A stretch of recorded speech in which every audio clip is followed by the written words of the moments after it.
Imagine working for a man so powerful, everyone fears him. Now imagine that same man looking at you and saying, "Stay with me tonight. I might not make it." What would you do? From the towering glass buildings to the glowing street markets below, everything pulsed with life. Neon lights flickering like restless thoughts, cars weaving endlessly through the veins of the city. But high above it all, on the top floor of the Kang Group headquarters, the world felt distant. Silent. Cold.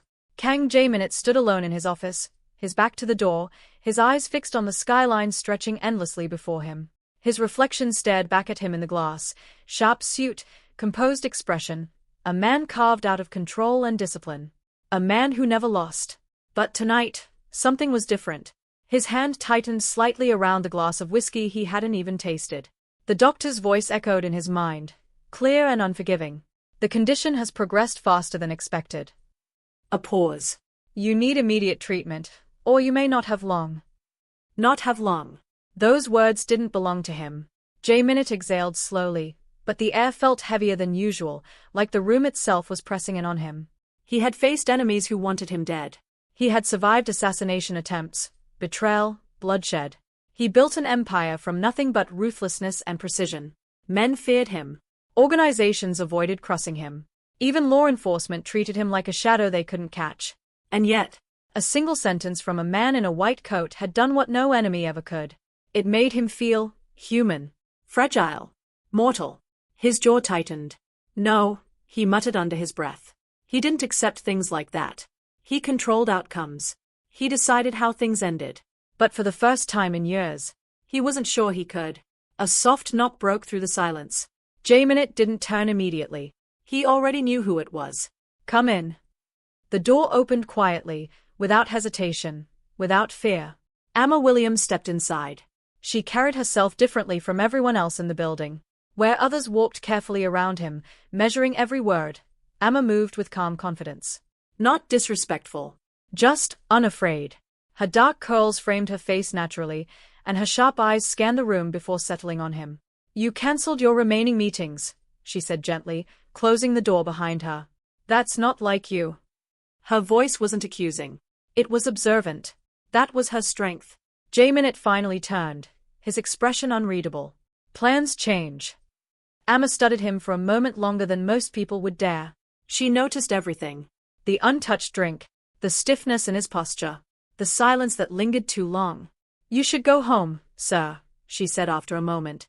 You've been working non-stop for 3 days. Home. The word felt foreign.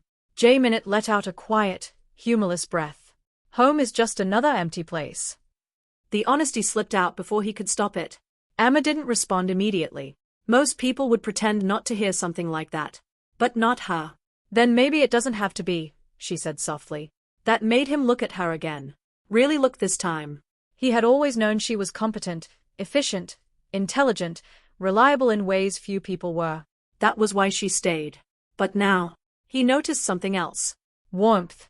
Not weakness. Not softness. But a quiet kind of strength that didn't demand attention. It simply existed. You always speak like that, he asked, his voice low. Like what? Like you're not talking to someone people are afraid of. Amma tilted her head slightly, a faint smile touching her lips. I'm talking to my boss, she said. Not a ghost story.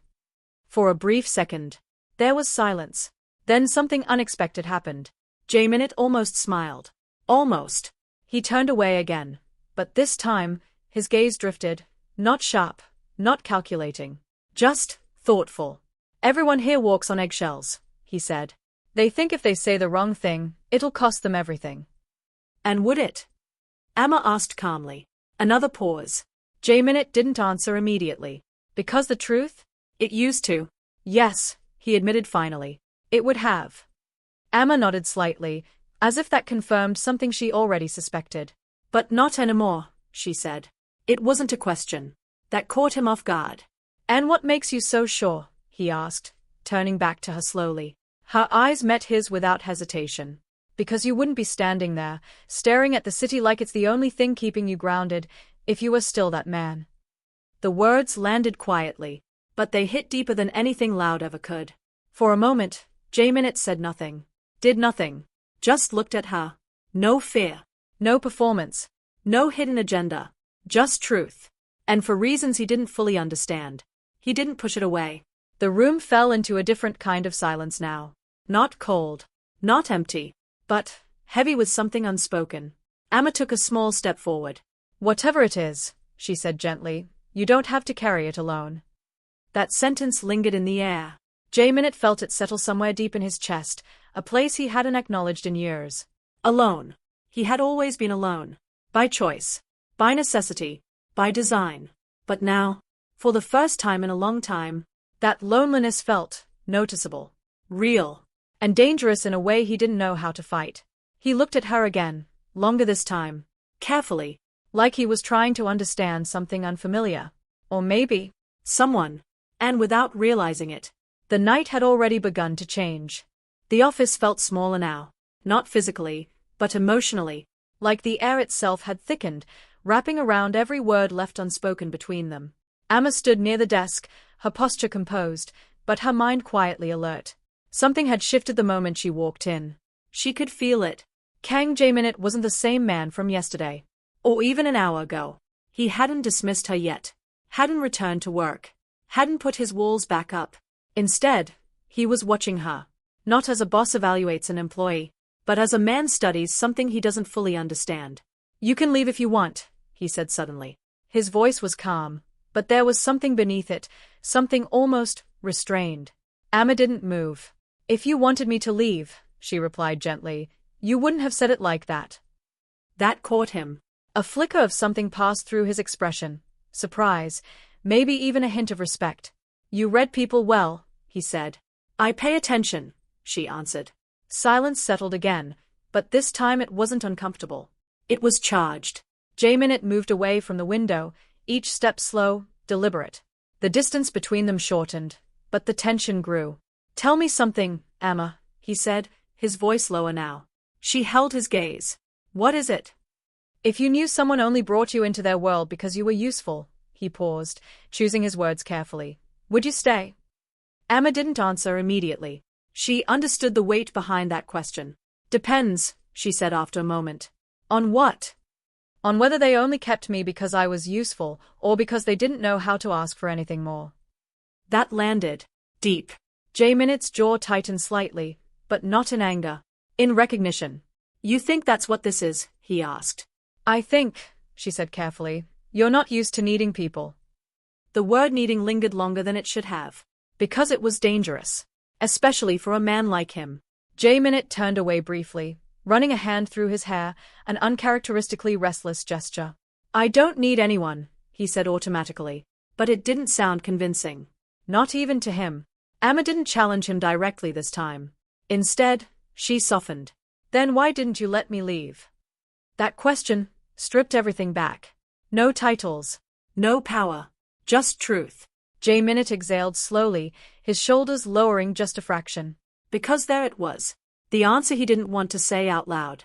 I don't want to be alone tonight. The words came out quieter than expected. Not weak, but unguarded. Amma felt it immediately. That wasn't a command. That wasn't authority. That was honesty. Raw and unfamiliar. And for a second, it caught her off balance. Because now the decision in front of her wasn't professional. It was personal. Dangerously so. You're asking me to stay here, she said slowly, making sure she understood. I'm asking you, he corrected, his eyes meeting hers again, to stay with me. The distinction mattered. A lot. Amma's heartbeat picked up, though her face remained composed. This was crossing a line. A line she had carefully maintained since the day she started working for him. Because she knew exactly who Kang J-Minute was. Not just a CEO. Not just powerful. But a man surrounded by danger, secrets, and consequences that didn't disappear in the morning. And yet, right now, he didn't look like that man. He looked like someone standing at the edge of something he couldn't control. Waiting. Not forcing. Just waiting. You don't make requests often, do you? She asked quietly. No. And you don't like being refused. A faint, almost ironic smile touched his lips. No. Amma took a slow breath, grounding herself. Then you should know, she said, her voice steady but soft. I don't say yes because I'm afraid of you. I know, he replied immediately. And I don't say yes because I work for you. Another step closer. Now they were standing within arm's reach. I know that too, he said. The air between them felt electric now.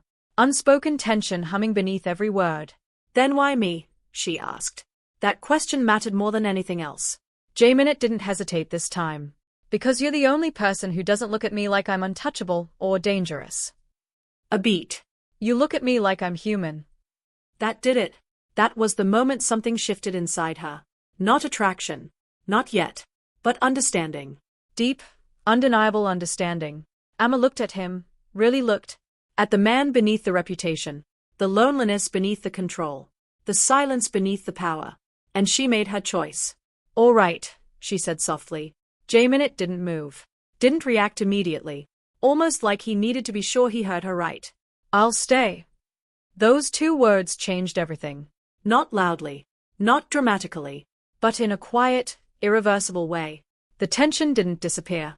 It deepened. Shifted. Evolved into something more intimate. More real. J-Minute nodded once, his gaze steady, but something in it had softened. Then you should be comfortable, he said. It was a simple statement. But the way he said it carried meaning. Respect. Restraint. A promise without words. Amma gave a small nod in return. I'm not going anywhere tonight.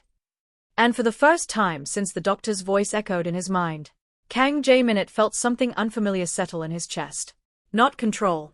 Not power. But relief. The rain started slowly. Soft at first, like a whisper against the glass walls of the penthouse. Then heavier. Steadier. Until it became a constant rhythm that filled the silence between them. Amma stood near the kitchen island, her fingers wrapped around a warm cup of tea. The heat seeped into her skin, grounding her, keeping her steady in a space that felt unfamiliar. Not because of the place, but because of him. Kang J-Minute wasn't speaking. He had moved toward the window again, his back to her, his silhouette framed by the storm outside. The city lights flickered behind him, reflecting off the glass, turning him into something almost untouchable again. Almost. But not quite. Not tonight. You always this quiet? Amma asked, her voice soft but clear. The question cut gently through the sound of rain. J-Minute didn't turn immediately. Only when I don't know what to say. That answer surprised her. She walked a little closer. Not too close, just enough to close the distance that had lingered since they arrived. That's new, she said lightly. You always seem like you know exactly what to say. That's because I usually do, he replied. A pause. Then, quieter. This is different. Amma leaned slightly against the counter, studying him. Because of me? She asked. Now he turned. Slowly. Deliberately. His eyes found hers, and for a moment, the storm outside felt distant. Yes, he said. No hesitation. No deflection. Just truth. The honesty in that single word settled deep in her chest, heavier than she expected. She looked down briefly at her cup, then back up at him. Well, don't overthink it, she said gently. I'm still the same person who schedules your meetings and reminds you to eat. A faint exhale left him, almost a quiet laugh. That's exactly the problem, he said. She frowned slightly. How is that a problem? J-Minute took a step closer. Then another. Because you're not just that, he said, his voice low now. And I don't know when I started noticing. That shifted something. The air between them changed, thicker, warmer, charged with something neither of them had named yet. Amma's grip tightened slightly around her cup. That sounds like something you should have ignored, she said carefully. I tried. Clearly, it didn't work. No, he admitted. They stood there, the space between them now small enough to feel, but not touch. Not yet. The rain hit harder against the glass, the sound wrapping around them like a shield from the outside world. Why did you really ask me to stay? Amma asked quietly, not challenging, not accusing, just needing to understand. J-Minute's gaze didn't waver. Because I didn't want tonight to feel like my last night alone. The words landed gently, but their meaning? Heavy. Amma's expression softened immediately. The tension shifted again, not gone, but layered now with something deeper. Something real. You really thought, she hesitated, choosing her words, that it might be that serious. He didn't answer right away. Instead, he walked past her slightly, heading toward the living area.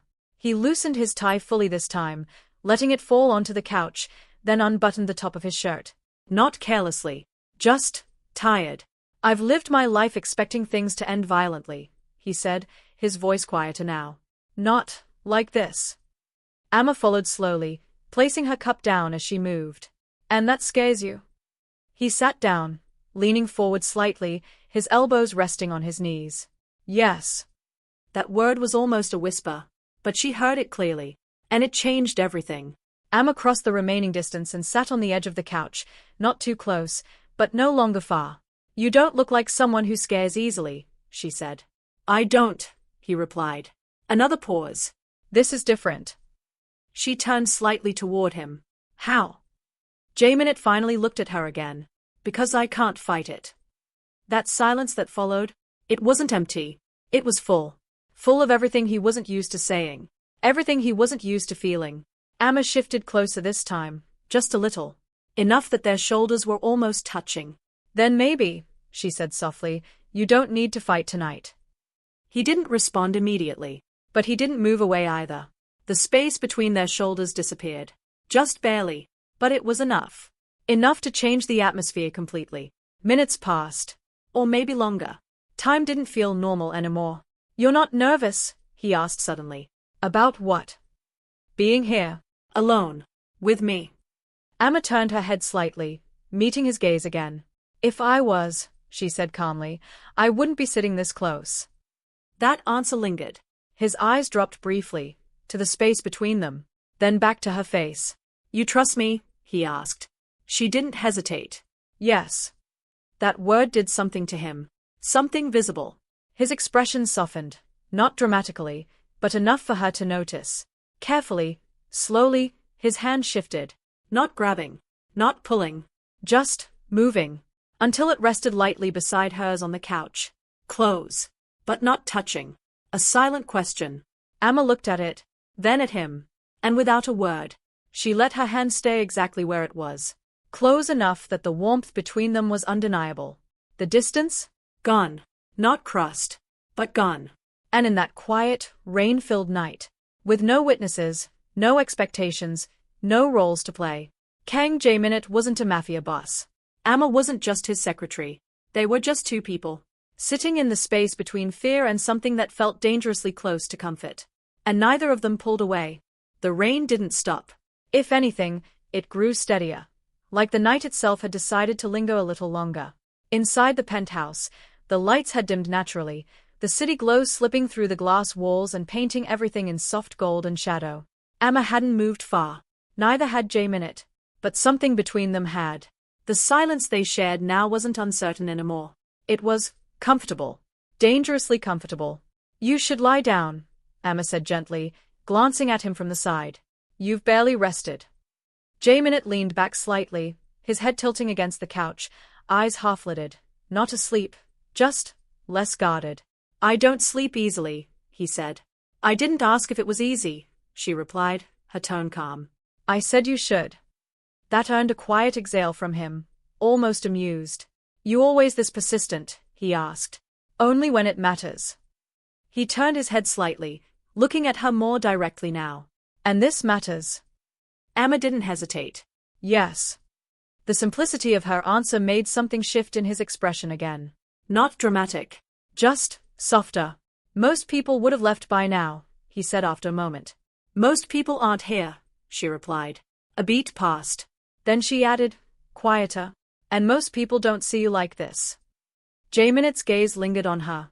And how do you see me? He asked. That question wasn't casual. It carried weight. Amma took a slow breath, her fingers lightly tracing the edge of the couch cushion as she gathered her thoughts. I see someone who's tired, she said honestly. Not just physically, but mentally. Someone who's been strong for so long, he forgot what it feels like not to be. The room stilled. Completely. Because no one had ever said that to him before. Not like that. Not without fear. Not without expecting something in return. J-Minute looked away briefly, his jaw tightening. Not in resistance, but in restraint. You make it sound simple, he said. It's not, she replied softly. But that doesn't make it any less true. Another silence settled between them. But this one? It was deeper. More personal. After a moment, Amma shifted slightly, turning her body more toward him. Tell me something, she said. He glanced back at her. What? When was the last time you had a normal conversation, without thinking about power, business, or control? J-Minute didn't answer immediately. Because the truth? He couldn't remember. That long? She asked gently, reading his silence. Yes. How expression softened.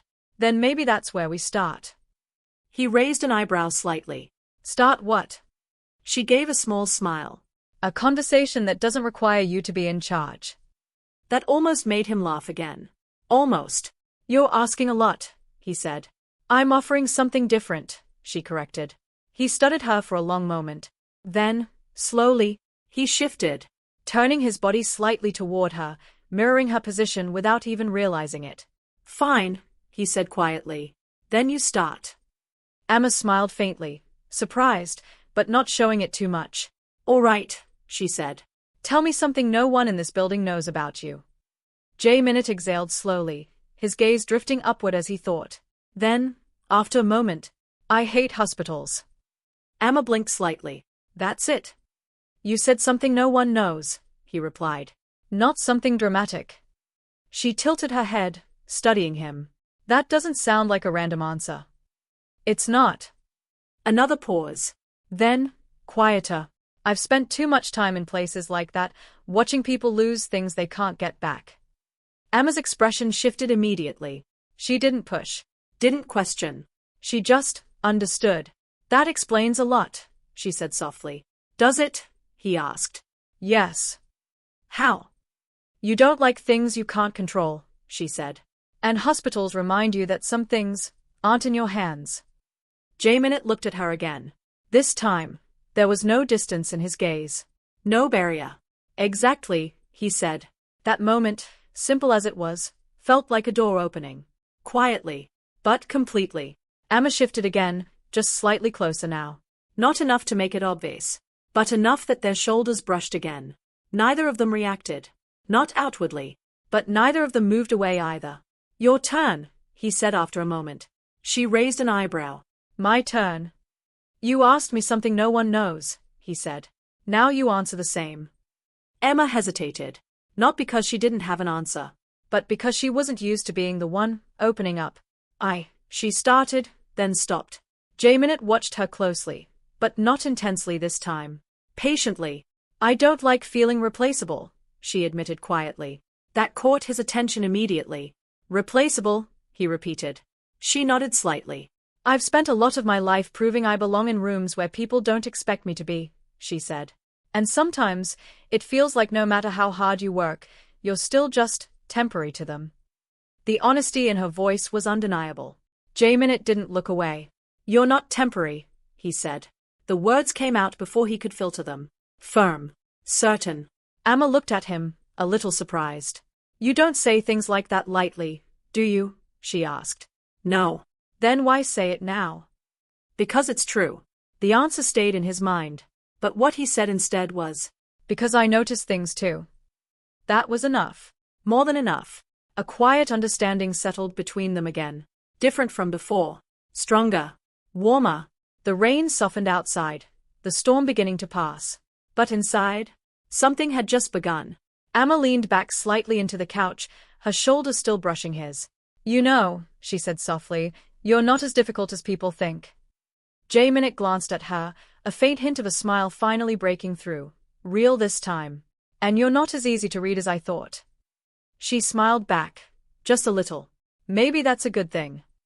Maybe it is. Their eyes met again. This time, neither of them looked away quickly, because now, there was no reason to. The walls weren't gone. Not completely, but they were cracking. And through those cracks, something real was starting to show. The rain had slowed to a soft drizzle. What remained of the storm clung to the windows in streaks, the city lights blurring behind them like a fading memory. Inside, the quiet had settled again. But this time, it felt fragile. Like something was about to shift. Amma hadn't moved far from him. Their shoulders still brushed lightly, a quiet reminder of the closeness they had built over the past hours.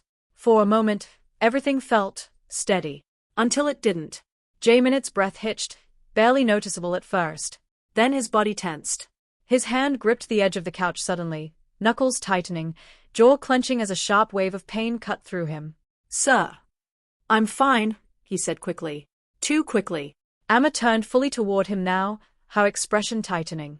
"No, you're not." He tried to sit up straighter, tried to shake it off like it was nothing, but his body betrayed him. The slight tremor in his hand, the shallow breath, the tension in his shoulders. None of it went unnoticed. "I said I'm fine," he repeated, more firmly this time. But his voice lacked its usual authority. And that was all Amma needed to know. She shifted closer without hesitation, her voice calm but unwavering. "Stop doing that." His eyes flicked to hers. "Doing what?" "Pretending you're not in pain." The words landed softly, but they held weight. Jaminit looked away, his jaw tightening again. "I've handled worse," he muttered. "I don't doubt that," she said. "But that doesn't mean you have to handle this alone." That word again. Alone. It hit something deeper this time. Because right now, he wasn't alone. And somehow, that made it harder to hide. Another wave of discomfort passed through him, and this time, he couldn't mask it completely. His hand pressed against his side instinctively, his breath unsteady. Amma reached out without thinking. Her hand hovered for a second, giving him a chance to pull away. He didn't. So she placed it gently over his. Warm. Steady. Real. "Look at me," she said softly. He hesitated. Then slowly, he did. And whatever he saw in her expression, concern, strength, something unshakably sincere, it broke through the last bit of resistance he had left. "Tell me the truth," she said. Not demanding. Not forceful. But impossible to ignore. Jaminit exhaled slowly, his shoulders lowering just slightly, as if the weight he'd been carrying was finally pressing down too hard to keep holding up. For a long moment, he said nothing. Then, "I might be dying." The words came out quiet, but they echoed louder than anything else in the room. Amma didn't flinch, didn't pull away, didn't react the way most people would. Instead, she stayed exactly where she was, her hand still over his, grounding him. "How long have you known?" she asked gently. "A few days." "And you didn't tell anyone?" "No." "Why?" That question lingered. Jaminit looked down briefly, his expression shadowed. "Because it makes people act differently," he said. "They either start pitying you, or preparing for what happens after you're gone." Amma's grip on his hand tightened just slightly. "And you didn't want either of those?" "No." Silence followed. But it wasn't empty.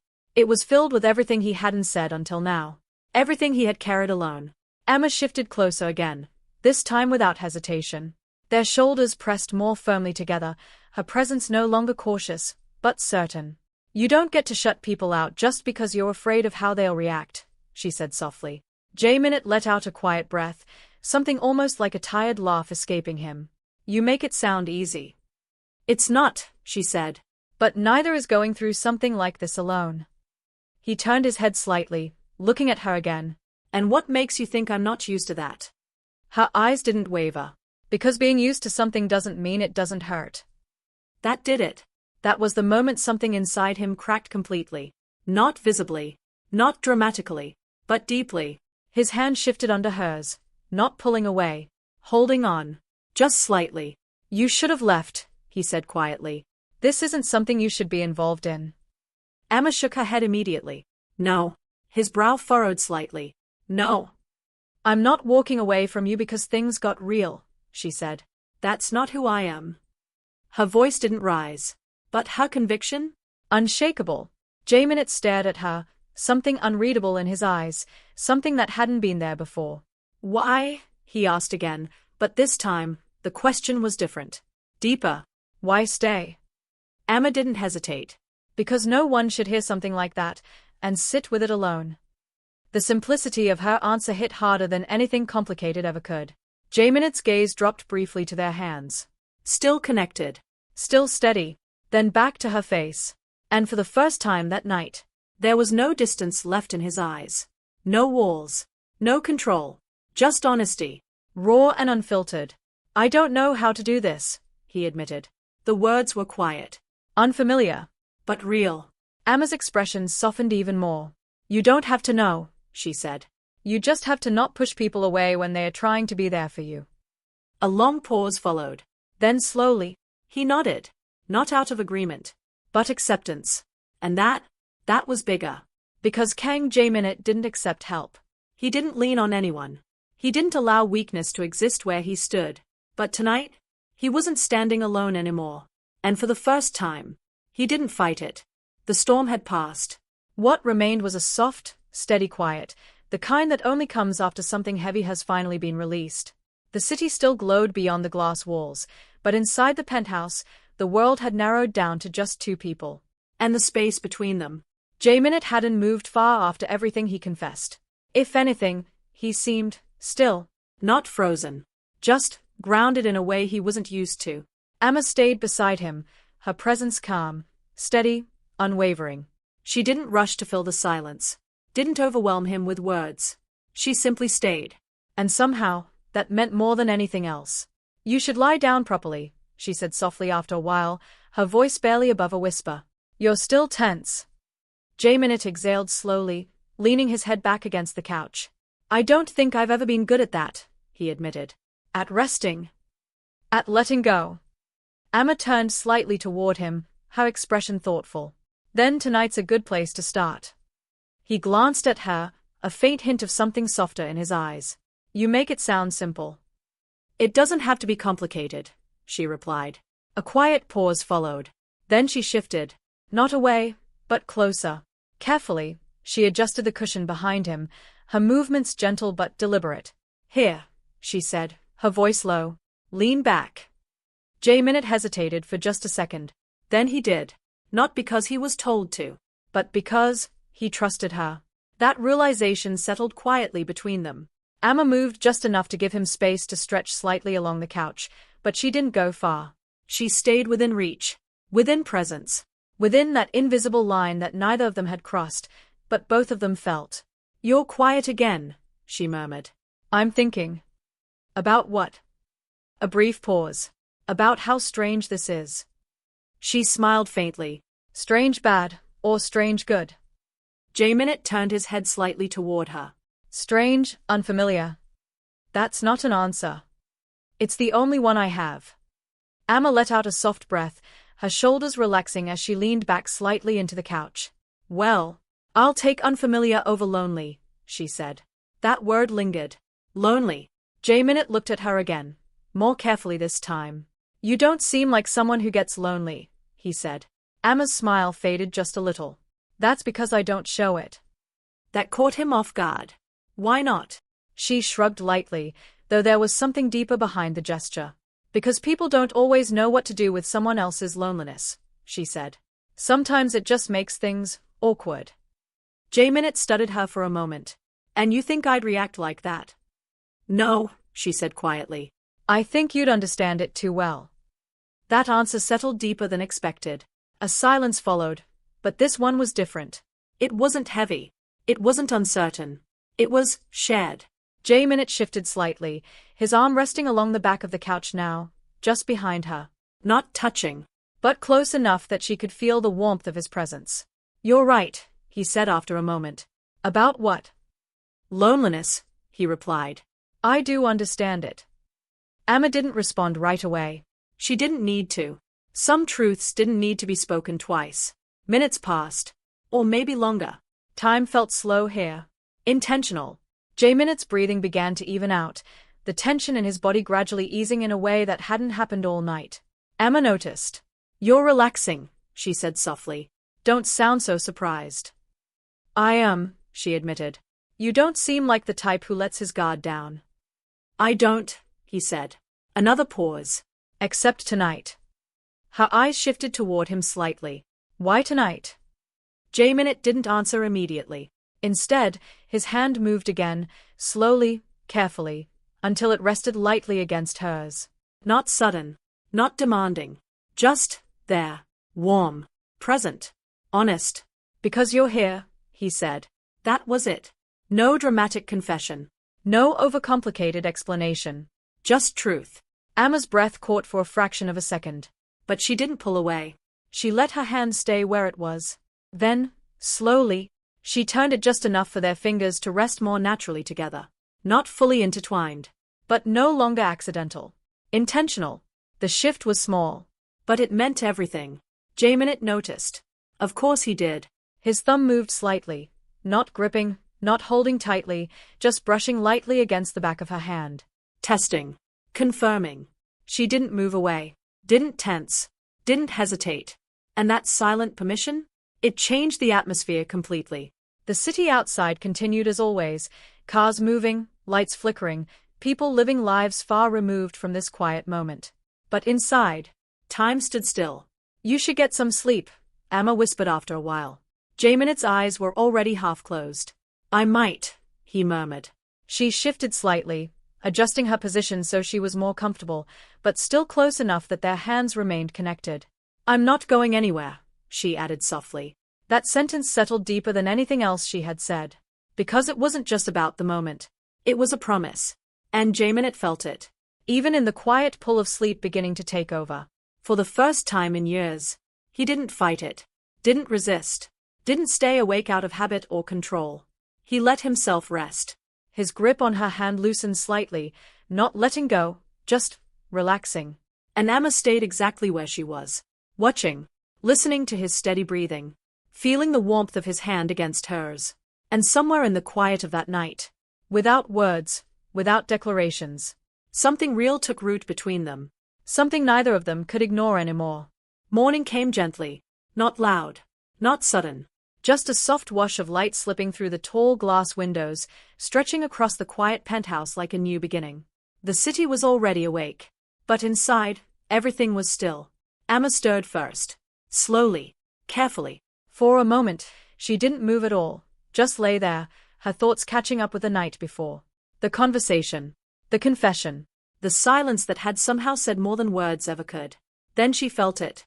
Warmth. Her hand was still resting in his. Jaminit's grip had loosened in sleep, but he hadn't let go completely. His fingers still curved lightly against hers, like even in rest, some part of him held on. Amma's breath softened. She turned her head slightly. He was still asleep. Peaceful. That was the first thing she noticed. Not guarded. Not tense. Not carrying the invisible weight he walked with so effortlessly before. Just calm.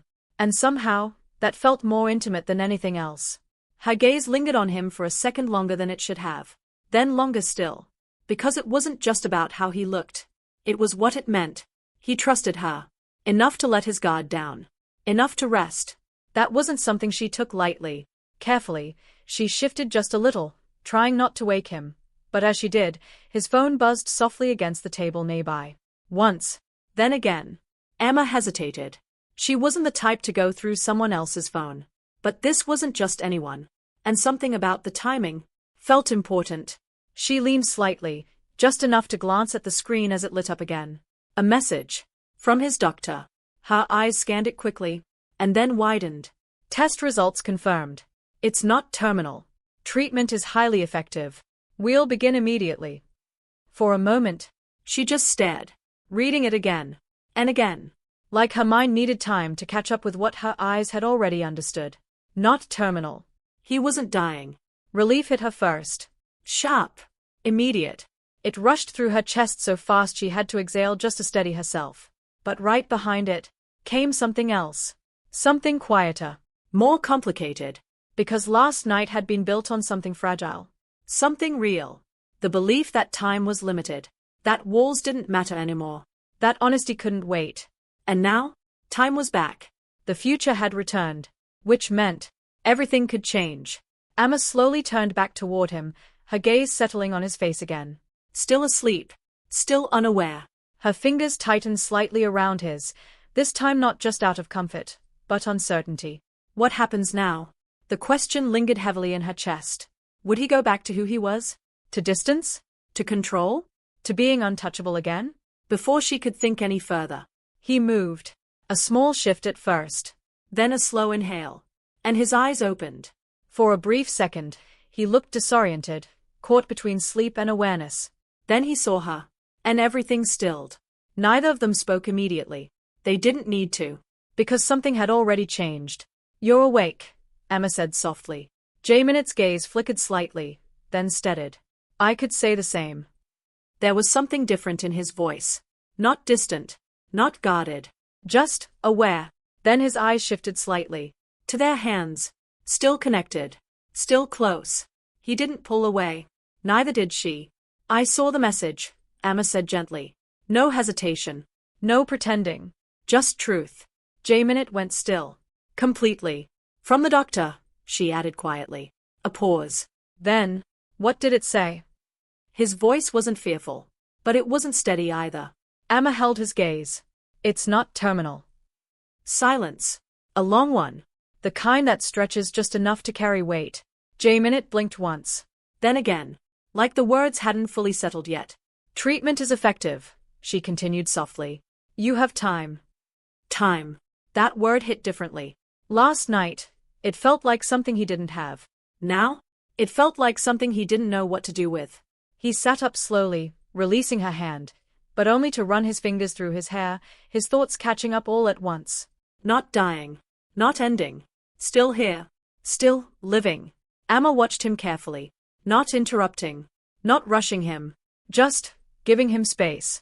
After a moment, he looked at her again. And this time, there was something new in his eyes. Not fear. Not control. Choice. For the first time, he said slowly, his voice quieter than usual, I don't have to think about how things end. Amma nodded gently. You get to think about how they begin. That landed deep. J-Minute leaned back slightly, his gaze still locked on hers. And what if I don't know how to do that either? He asked. Amma's lips curved just slightly. Then maybe, she said, you don't figure it out alone. Another pause. But this one? It felt different. Lighter. Full of possibility instead of pressure. J-Minute looked at her, really looked. Not as his employee. Not as someone passing through his life. But as someone who had seen him at his most vulnerable. And stayed. You didn't leave, he said quietly. It wasn't a question. Amma shook her head softly. I told you I wouldn't. And you meant it? Yes. That answer settled something in him.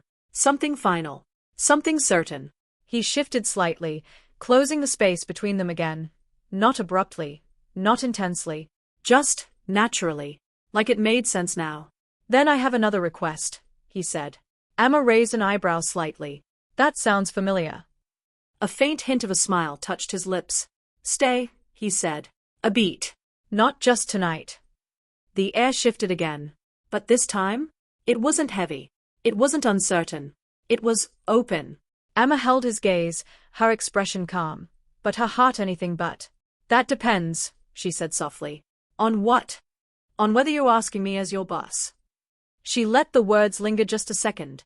Or as something else. J-Minute didn't look away. Didn't hesitate. Not as your boss. A pause. Not anymore. The weight of that moment settled between them. Quiet. Real. And full of something neither of them needed to name yet. Amma's lips curved into the smallest smile. Then. I'll stay. This time. It wasn't just for one night. And as the morning light filled the room completely, nothing felt uncertain anymore. Because what started as a moment born out of fear had turned into something built on choice. And that changed everything. He thought he was running out of time. But instead, he found a reason to start living. And the one person he never expected to matter became the only one he didn't want